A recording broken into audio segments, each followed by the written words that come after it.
All right, good morning and welcome to the channel. Today, we're going to be talking about Section 8 for people with disabilities, and we're going to be covering a lot of territory. So, if you should probably get a pen and pad, and I would suggest bookmarking this. I've had to make a tremendous amount of notes, and yeah, it's going to be a long conversation. By the way, in this video, you're able to chat with me live. Keep in mind that I have to cover big segments here before I can answer questions, so I'll stop in between each part we're going to be discussing. And wanted to make one thing for most of you that have been a member of the channel a long time, do know that I have 22 cats. Today it is only 21. We lost baby girl. She is 16 years old. She left quietly last night, so sad to see her go. I put a lot of time and effort in my cats and try to give them the best life, restore them from all the problems that I find them in. And so it's a sad day. She's my longest surviving so far. So that being said, I wanted to honor her a little bit in the video. Now today, here's what you can expect to learn about. We're going to be talking about requesting accommodations. We're going to be talking about additional bedrooms. We're going to be talking about live-in aids. We're going to be talking about changing apartments or homes, modifications, parking, and emotional support animals. These are very in-depth topics, okay? You guys hammer me about this all the time. So before we get actually into that particular part, I want to say this. I am the owner of Section8Consulting.com. I'm well known around the country. I have a very large website. I rank number 1 on Google. I rank number 1 on YouTube. There's nobody out there that knows things at the level that I do, okay? So that's already established. I have put the website, and for those of you that need assistance, don't want to do this, do it yourself or do it alone, or haven't been able to figure it out thus far, I would suggest at the very least, contacting me. I don't mind speaking to people for a few minutes so they can see whether or not I would be useful to assist them, All right, so let's get into this a little bit. And bear in mind, I had to keep a lot of notes. I've got an impeccable memory, but look, when you start talking about these particular subjects, you can actually go on for a long time. There's a great deal of information that's involved. So, all right, here we go. By the way, good morning, Jill Bowman. I'm in Mommy. Good morning. And Christina Michelle. Good morning and happy holidays to all of you. So, we talk about accommodations a lot here and there. And, the thing about it is if you're disabled or someone in your household's disabled, you can make a special request called a disability accommodation. So you want to focus on that particular keyword. Now, the first thing I want to say as we get into this is do not expect the housing authority employee to know a lot about this. A lot of them have very little training. They've only learned what they've been told from the back office or the director of services. And so their inclination is normally just to deny you on all of it. Some don't even understand what it is you're asking. Okay. So it's important that we come armed and have the right information so we get what we need. And like any good organization, you should expect to be treated in the same manner you would when you put in a claim with insurance. Denied, denied, denied. However, I think after the first couple of tries, you'll be able to get through. Do not do what everybody else does. Take it at face value, hang up and say, fuck it, this is too much. Don't do that. Sometimes we have to educate these children that work at the housing authority, and a lot of them are young and don't know much about what they do. Some have never even read their own operational manuals. None of them are versed on Title 24, federal regulation, or code.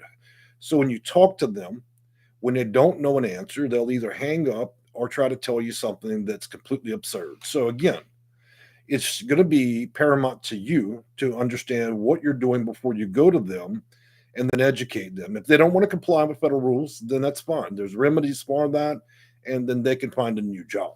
Okay? So that being said, a disability accommodation or accommodation or reasonable accommodation that can help you find or keep affordable housing that pretty much meets your need. A common request would include extra bedrooms, higher vouchers, extended deadlines, reinstatement on a waiting list, and exceptions to HUD's policies. And there are exceptions to it. I'm not going to get deeply into that, okay? And again, never giving up and always make sure that you're making your request. Forget about that telephone. A lot of you are addicted to the concept that, hey, I'm going to call over there and they're going to teach me everything. No, they're not. You're going to get about a minute of their time and then you're going to be little more than an irritant to most of the people at the housing authority. Okay. A lot of them are not that interested in earning their paycheck. So never expect them to teach you anything. That's why I'm here teaching you, because they won't typically will not do it. All right. So we're going to talk now how to request a disability accommodation.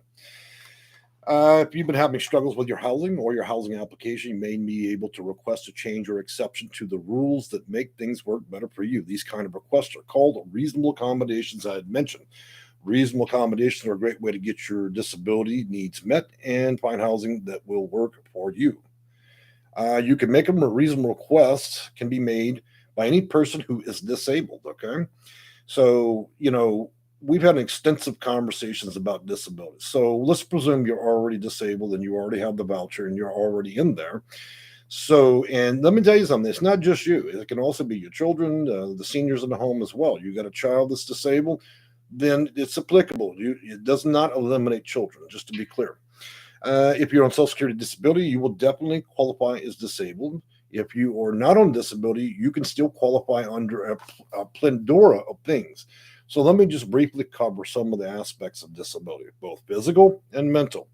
On the physical side, it can be anything that affects your seeing, hearing, the way you verbalize and communicate, your mobility, depth perception, and there's probably even more than that. On the mental side, we could talk about schizophrenia, bipolar, access depression, number two, which means not short term depression, long term depression. And those that struggle or are starting to recover from alcoholism, drug addiction, and other types of addictions. Those are all pre qualified under federal code and regulation. Okay. So, a matter of having proper notations and chart work, and then you're receiving some type of consistent care, okay, whether it's free or through a paid professional with insurance. Now, I'm going to get to these comments. I see y'all pouring the comments in, so just bear with me. I will get to them. So let's get on to how to make the request. Small requests don't always need to be a formal process, but I should warn you that anytime you're communicating your concept and idea to the housing authority, it should always be through email. So there's a matter of record. If not, then it needs to have a tracking number or a signature. Phone conversations are worthless. A lot of things that can be said by housing authorities, they love to do it by phone because they can easily violate the law, and then nobody knows any better because there's no record of it. So you need to make these requests that particular way. For example, due to my disabilities, I'm unable to come in and apply in person. May I please have an accommodation to apply by phone and email? So that's for those of you that are just getting started with the application process, and they will buck and fight you on that. Because of my disability, speaking on the phone is difficult, and then you can ask for accommodation there. So let me tell you about some of the more serious accommodations that we could probably go after. So, as I mentioned, most housing workers are not properly trained in reasonable accommodation policies. They are typically they always say they're not trying to be mean, but they are. So again, they're being repeating what they've always been told. And like I said, you have a lot of Indians, but only one or two chiefs in a building.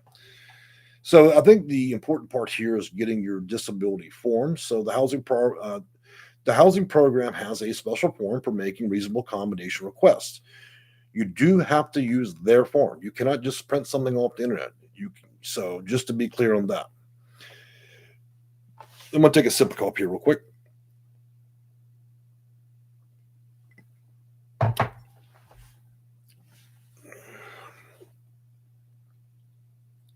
So talking about dispensation and for the accommodations part. So for those of you that are in wheelchairs, we could talk about modifications to the size of the doors. We could be talking about modifications of bringing the sink up or down, whether or not you can park close by. Other accommodations may include rooms that are larger, showers that are roll-in, that you be able to have the apartment closer to the front of the parking lot versus the back. And again, that's in connection. And again, when we talk about disability and making these type of requests, as long and under federal rules, as long as it's not so much an unusually high request where it would change their operating costs, then they usually can grant it. So, we're going to talk about a little bit of what you should include and not include. You do not ever disclose your diagnosis, symptoms, or medical treatment. You do not ever give them your medical charts. They're not to store, to keep, or any of that. You're protected under HIPAA law. If you do confirm your disability limitations related to this request, your provider should also, and when I say provider, I mean your doctor or medical professional should also uh, make a separate request in regards to that. That way, you have somebody with a MD or a PhD or somebody that's licensed with a bachelor's or better in a care field to make the request for you. And I think that kind of covers the topic lightly. I don't want to get too deep on that because I think I'm going to make a video specifically outlining the list. So what I'm going to do right now is take on a few questions. Um, Bama Mama says that hello, glad I caught you live. Happy holidays and a special hello to all your kiddies. Thank you. Jill Bowman says that's for sure. Um, Good Redmond says also my local congregation unwilling to assist with social distancing due to the pandemic. And then he goes on to comment two further times saying that also, again, thank you very much for all you do, these chats and offering content on YouTube. It has been a wonderful help to me and others, I'm sure. And in the final statement, I am in my 30s, blind, low income, Social Security, disabilities, which you're receiving, and you're in Allentown, Pennsylvania. Transportation is a main issue. I can definitely understand your position there. Bama Mama, sorry about the cat. Wasn't in the chat at the beginning. Sending prayers. I appreciate that. Jill Bowman says, I am 54 or almost 55 in February, widowed, mental diagnosis, homeless for 6 months, and on a housing waiting list for 11 years and still nothing. Joe Bowman goes on to say that I've taken the SBDAT test twice in 14 years, and my name was the first name on the list of a new housing authority complex 2 days ago, and then they said there's nothing. I think that may come down to the new funding, federal funding for the beginning of the year, Ms. Bowman. Uh, let's get on to the next part of this I want to discuss a little bit about.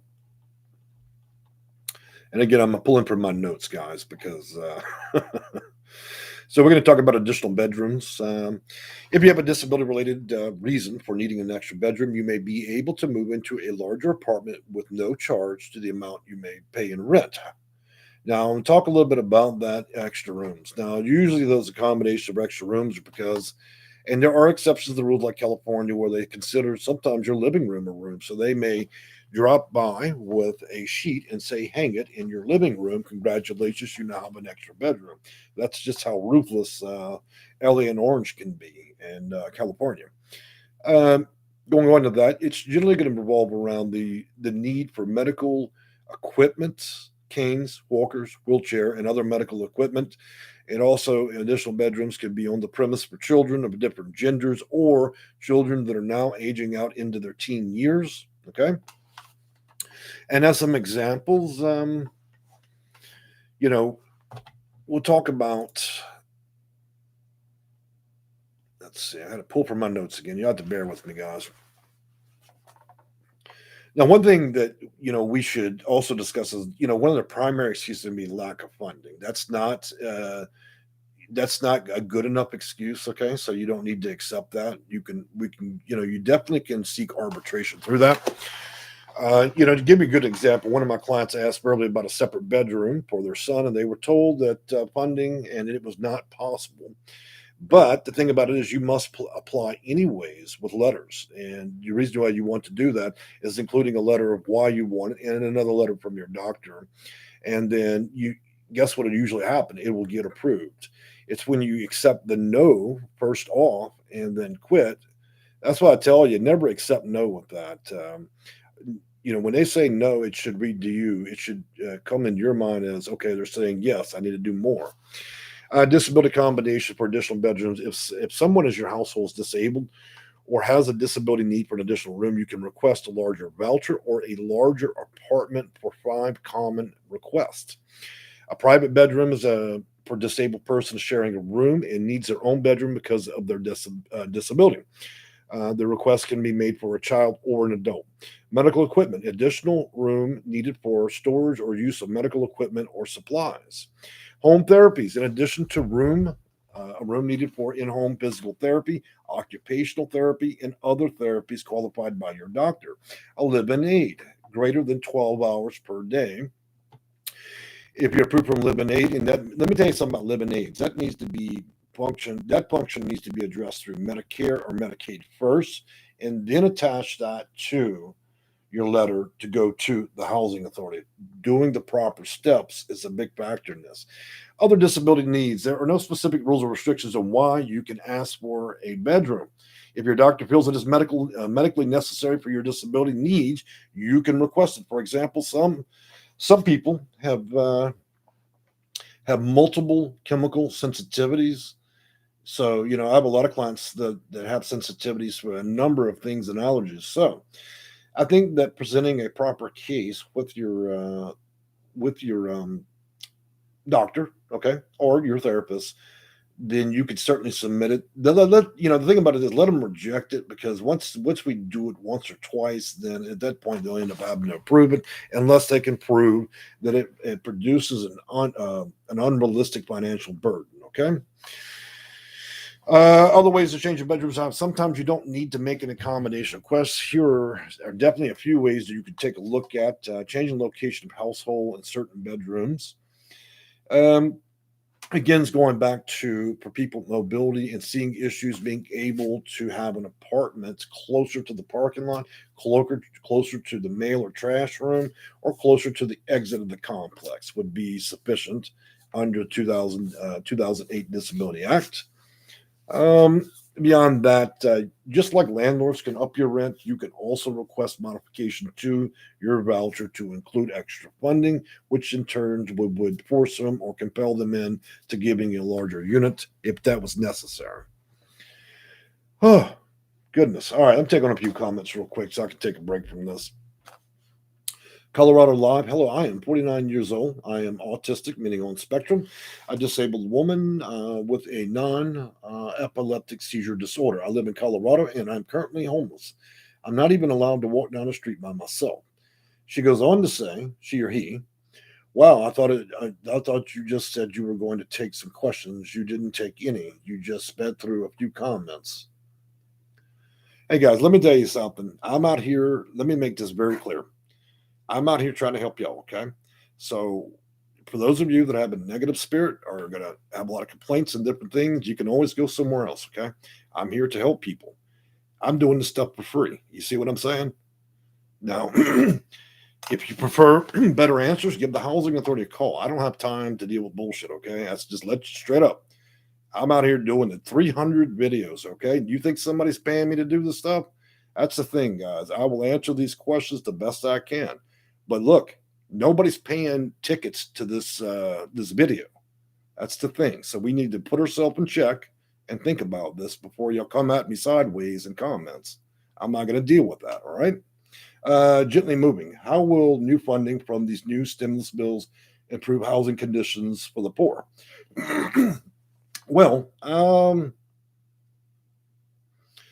that's a good question. It would be a reach for me to really comment on that right now, because I would really like to see what the president, what Congress, and all is going to do. I know there's a lot of funding, but I mean, it really is dispersed and utilized in a particular way for each county. Let me give you an example. So all these billions of dollars that the U.S. government issued through COVID-19 to assist everybody with housing and other issues, only 6.5% of that money ended up actually reaching Americans.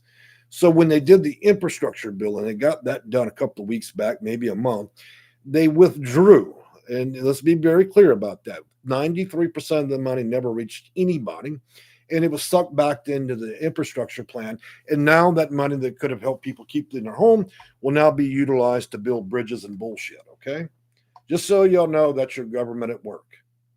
How do we arrive at that? It's not just the president and Congress that fucked that up. You can also thank your local politicians on both sides for that one, making a bunch of retarded rules, making it impossible, and then dragging their feet so badly with that stuff. So 6.5%. So they did an Indian give. Here's billions. Now we're going to take it back. And what are we going to do? We're going to pave the fucking road while 40 million people ain't going to home. You know what? There's always a long story when it comes to living in the U.S. and the politics and all that. So that's really what happened. What do I think will happen this year? Well, I hope they get their shit straight. That's what I really think. It is a sore topic with me when it comes to trying to help people that need it. Billions of dollars put on the table and then swept back under the carpet. I can't stand that, but it's what's happened. I hope that we're going to do a better job. And as soon as I know more, past January 1st, I would love to talk more about it, definitely. Monette Jenkins, hello, good morning, and happy holidays. Sally Patterson, what if I need housing to have a surgery? Luke, I was told I won't do my knee surgery till I have a solid place. Well, I can understand their concerns. So what if you need housing? Well, I mean, there's a lot of options, Sally, when it comes to housing. I mean, there's continuum of care housing that's fairly quick. There's, dealing with your local housing authority to get any number of vouchers. That takes a while depending on where you live and the demand. So I would say, Sally, the really best option really would probably just contact me. And I'd have to have a lot more details. I mean, I understand the premise of the question is you need a place to live, but I think that, without exploring your case, it'd be hard for me to really comment. Colorado Lob says there are currently only 20%, 26% of the emergency vouchers that have been used. This last batch that I got from my county, I was told by every resource in town that I would have to wait at least 4 months for a voucher. Colorado Live, I got to say, man, or her, he or her, I've seen that play out around the country. In fact, they got 1,200 or 12,000 in Seattle right now. So they have a plan. They have a whole basket of vouchers they're handing out when people know where to go. And so, yeah, you're right. And sometimes these emergency vouchers aren't so emergency because it takes them a while. Once they put the paper in the 1932 typewriter, then Sally hands it to Bob. Bob takes that piece of paper, he slides it in his drawer, and he requires at least 2 weeks of thought and meditation to be able to process it. Then that bureaucracy goes to somebody else. So by the time that 54 county employees that only possess one shovel try to dig a ditch, then at some point we are able to process the voucher. Again, it goes back to the idiotic behavior of housing authorities. So I think I think you know what I mean by that. So Colorado says Live says I'm 49, not 29. Okay. Well, never underestimate my ability to make you feel younger. If you're 49 and I said you're 29, then that's a gift, right? Good Redmond, appreciate the immensity. Anyone have any ideas on transportation? Paratransit would approve me without a state ID, uber expensive. Good Redmond goes on to say DMV just opened, may have to get. Not even sure there. Mary Sample, I knew they were sitting on vouchers. Of course. I mean, why not? They're probably rolling cigarettes with them too. Essential Herbs. I am on Section 8 living in Osceola, Florida. I want to put out what state and city you think is best. I'm in a medical phlebotomy and EKG. Well, you got a great job in education, that's for sure. Essential Herbs. So I got to tell you, there's 5,400 counties. So I'm going to give you a more broad answer to that. Washington, Oregon, Texas, some of the southern states are pretty decent. The upper Midwest. Avoid East Coast and avoid California and Florida. Okay. It'd be better just to email me about that so I can give you a more specific answer. As far as the counties, I could go on for days. That wouldn't be a simple answer. Good Redmond says, is it possible to rent for a monthly rate higher than a voucher limit? No, it is not possible to do that. you'd have to have your voucher reassessed for a higher value in order to do that, or port to somewhere different that would allow that. There's no kicking cash under the table with this stuff. All right, so I'm going to move back on to the what we were discussing. Okay, I completely lost my train of thought with this.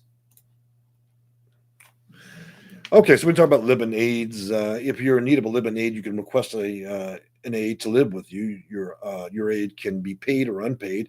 It can be a person you choose, with some exceptions. Your aide's income will not include rent calculations. All right, so I'm going to go a little bit deeper into that from my other notes. If you are if you're disabled, many housing programs will allow a live-in aid if the aid is needed for your care. So again, that's another form you need to submit along with your doctor. And of course, it says they're going to have to verify it with your doctor. So that's your starting point, is going to be your physician. If your child is disabled, you can request to have a live-in aid for your child. If you select your own aid, it can be somebody that you already know, as I already mentioned. It can be anybody you like. I believe that Medicare or Medicaid does actually fund part of that and may actually pay that person.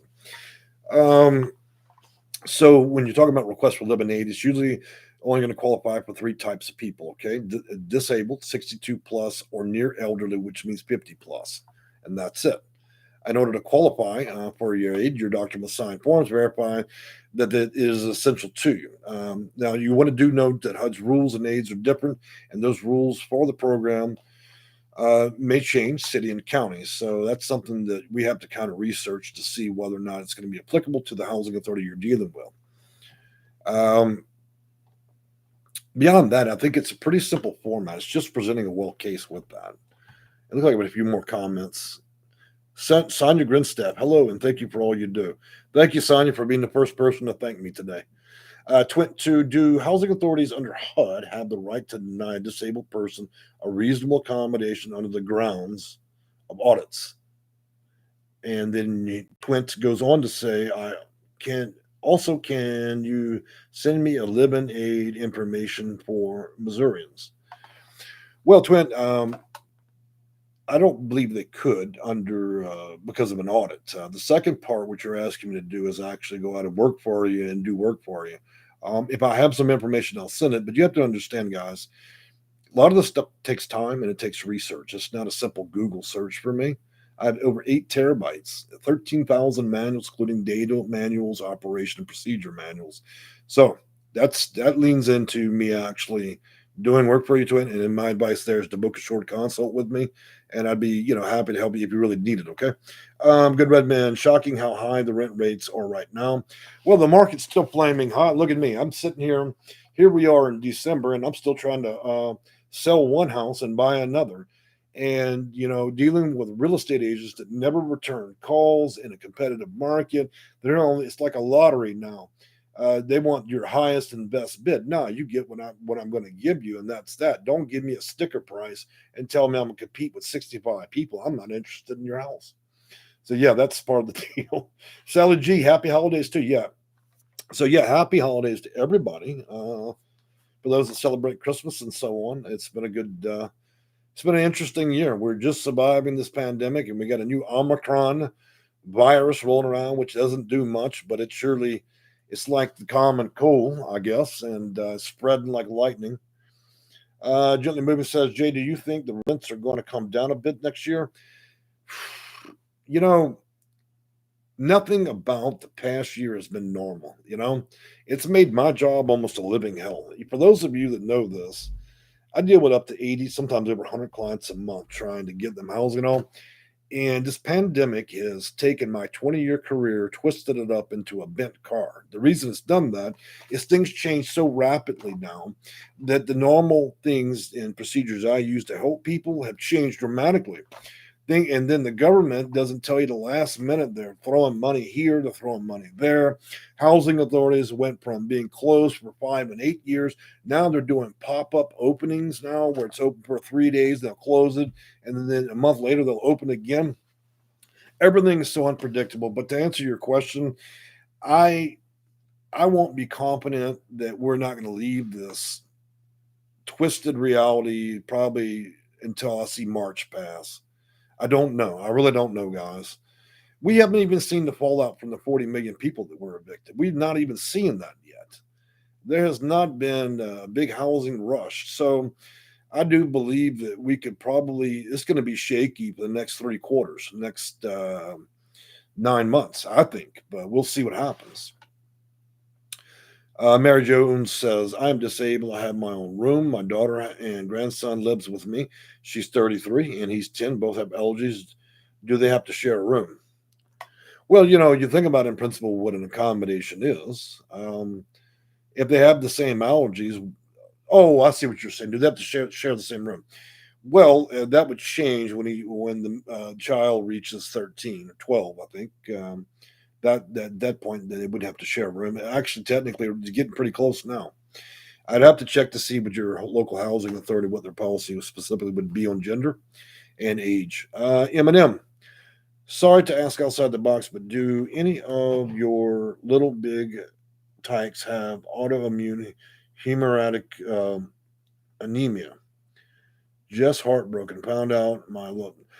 I've only dealt with that case once with my cats, and so I'm going to stop real quick in the video to say this. I've only had one case that was a long time ago, and unfortunately, I didn't learn a great deal about it at the time. However, that particular cat ended up making it quite a while, so I don't know if that helps you emotionally or not.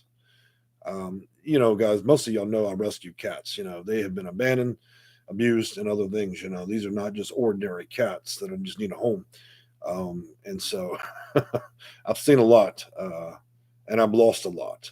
These are all friends. You have anything living and breathing in your home that understands you and you understand it. It has an emotional impact when you lose it or when it becomes sick or dies. Okay, if you were raised to have a heart at all, but some people genetically don't have one. So, all right, so let's get back on topic here. I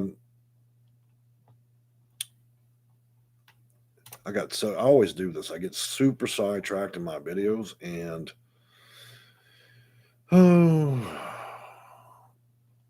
modifications. There we go. You can request to your landlord, or you can request from the landlord or housing authority a disability accommodation request. So the thing is, it's called a disability accommodation and / request to have something in your apartment or building or home modified, renovated based on your disability needs. For public housing, they require you to pay for the modification. Public housing is just a great way of saying project-based housing. It means the housing authority owns a damn thing. If you have a private landlord, you may need to find a way to pay for the modification as well, because unless it actually doesn't impede your actual ability to get in the home, okay?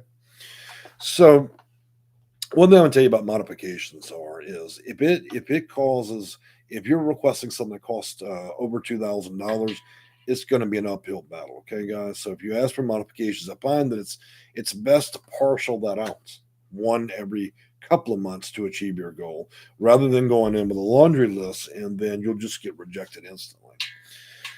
I think that's all I really want to say about these as a general, because I'm going to make videos specifically in depth on these. Because there's so much to be said, and I haven't even covered the 1,700 pages of federal code on this. So there's so much. So I'll go ahead and take on some questions in relation to Section 811, Section 202, and for accommodations, because those are the particular vouchers and funding that are affected by people that need or to request accommodations, additional bedrooms, living aids, modifications, parking, and of course, emotional support pets, which has been ruled under federal law that it does not matter if they have a pet policy or not. They must accept the pet if your doctor says that you need that. Okay. They've also been sued at the federal level for that. Good Redman, Lee County, Hartford, higher than the voucher limit approved one bedroom. Say I can't even get it.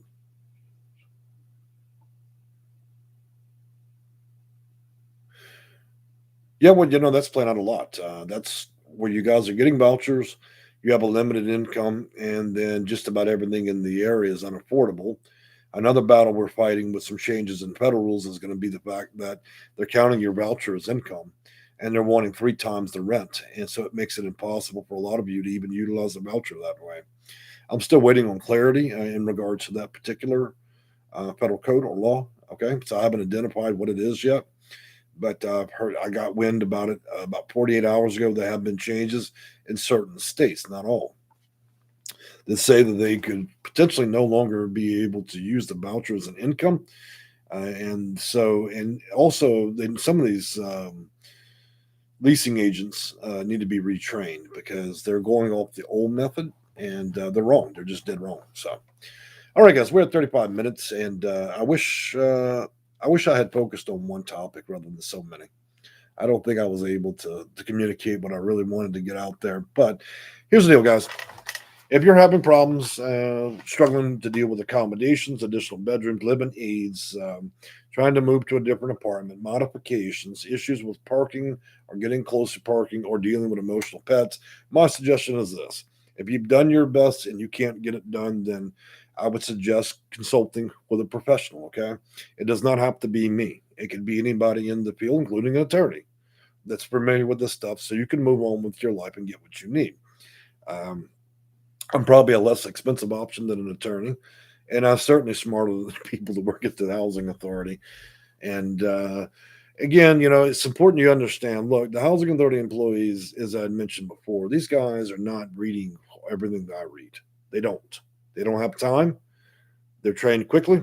They have a manual about this, about this thick, and most of them just let it collect dust. They do what they can to keep up with all the cases, and so a lot of them have anywhere from 25 to 100 cases. So really, when they talk to you on the phone and you're asking questions, a lot of them simply don't even know how to answer your question, and that's tough. That's a tough situation. And whether the rules, a lot of them are violating the law left and right, and they don't even know it because, again, they haven't even read anything in regards to what they're actually answering the question for. So if you're struggling with it, just hire a professional. That's the deal. Just like me, car breaks, I call a mechanic. If the air conditioner breaks, I call somebody that deals in HVAC. If you're building a house, call a carpenter. That's the thing. Stay in your lane. And sometimes you just have to, look, here's another thing I want to say. I've looked at the information on Google. I've looked at the other videos on YouTube. Let me tell you something. A lot of this stuff is dated, okay?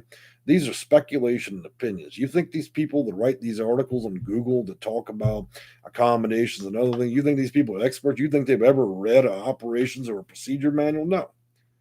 They're getting their information from other broken websites that are writing about things they don't understand. That's a lot of what I see Google doing. And a lot of you guys are treating the internet as if it's the Bible. Internet's great to get a lot of great answers. Section 8, the Housing Authority and HUD, these are complicated matters. You're talking about 60 years, millions of pages of rules, policies, and procedures. This is not something you'll easily address with a quick Yahoo search. And housing authority employees simply just don't have the time to maintain 1,000 questions about it. So, this is one of those things where, hey, if you've got a medical problem and you need open heart surgery, do you think you're going to go and internet that for yourself? How to put a butter knife in your chest and do a heart surgery? No.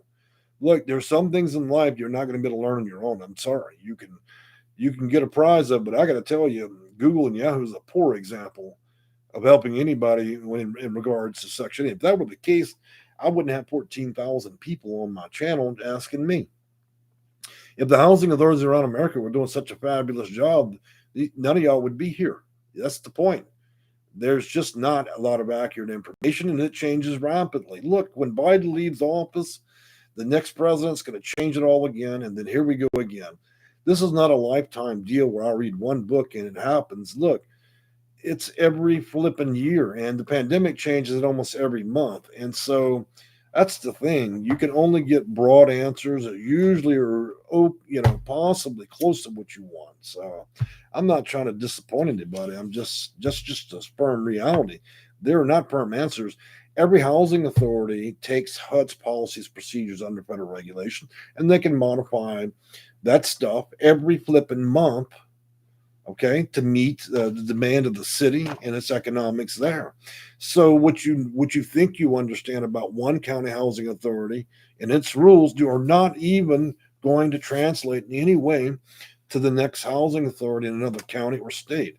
That's why this is so perilous. That's why it takes me so long. Even when I know things, I still have to go back and research to just to be sure that they haven't changed something. Look, these people, these housing authorities can have board meetings and literally just change whole lines of rules on this stuff. So that being said, I'm going to wrap this up and take a look to see if there's any more questions down here. Oh, and Good Redmond says Allentown, Pennsylvania may have homes selling for much higher than asking price. Yeah, so that's the thing. We already know the pandemic. Look, the price of homes. Look, when the president says, "Hey, we're giving out 25 grand against the down payment of a home for anybody that hasn't owned a home in the last 3 years," it caused a housing rush, plus inflation and other issues.